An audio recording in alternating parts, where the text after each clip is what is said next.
The cheaper the protein and energy going into that animal, the more money stays in your pocket.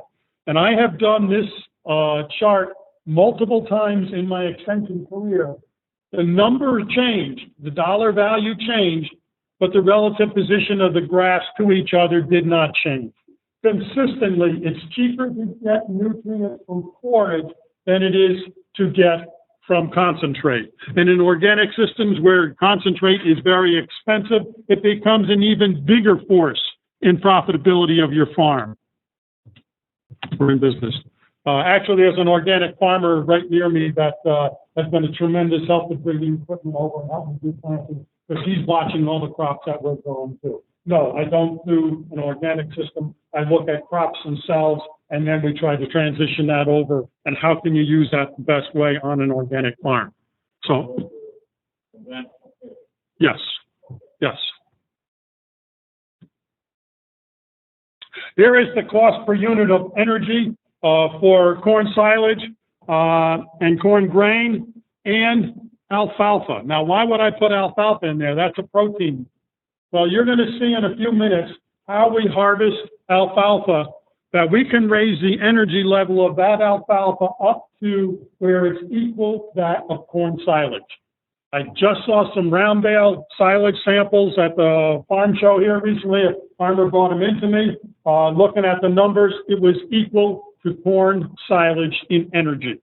When you do that, you can put a whole lot more of that feed in. And it doesn't matter whether you're growing it conventional or organically, it's the guy at the steering wheel of the tractor that controls how well that works. When you compare organic with conventional, almost have to double that profit from salad for organic. Mm-hmm. So that changes the whole. Yeah. The statement was that when you go to organic, the corn silage, corn grain pieces, you almost have to double those numbers, but the cost of the alfalfa does not go up very much, so it actually becomes much more competitive. Right. When I put this chart together, I actually used only 0.65 for the NEL on the alfalfa rather than 0.7. So I deliberately downplayed the difference between them, because I did not think farmers would believe me if I told them what the real numbers were. The real numbers are bigger.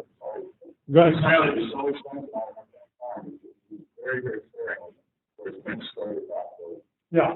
The expense of producing silage, the high expense of it, it costs a whole lot. And that's why I brought up some of those other crops earlier, and they are non-GMO crops that can be used to produce energy, but produce it at a lower cost. And it's shaking up some of the corn seed salesmen, because we are coming in with crops a whole lot cheaper than what they had been growing. Isn't a low number good in this graph? Yes, we want a low number on this. The corn grain price is going to go up. The corn silage price is going to go up. The alfalfa price is going to go down based on what the gentleman has experienced.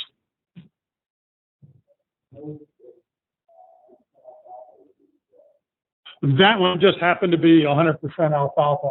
I don't grow, I prefer not to grow alfalfa without a grass. You are far ahead having some grass mixed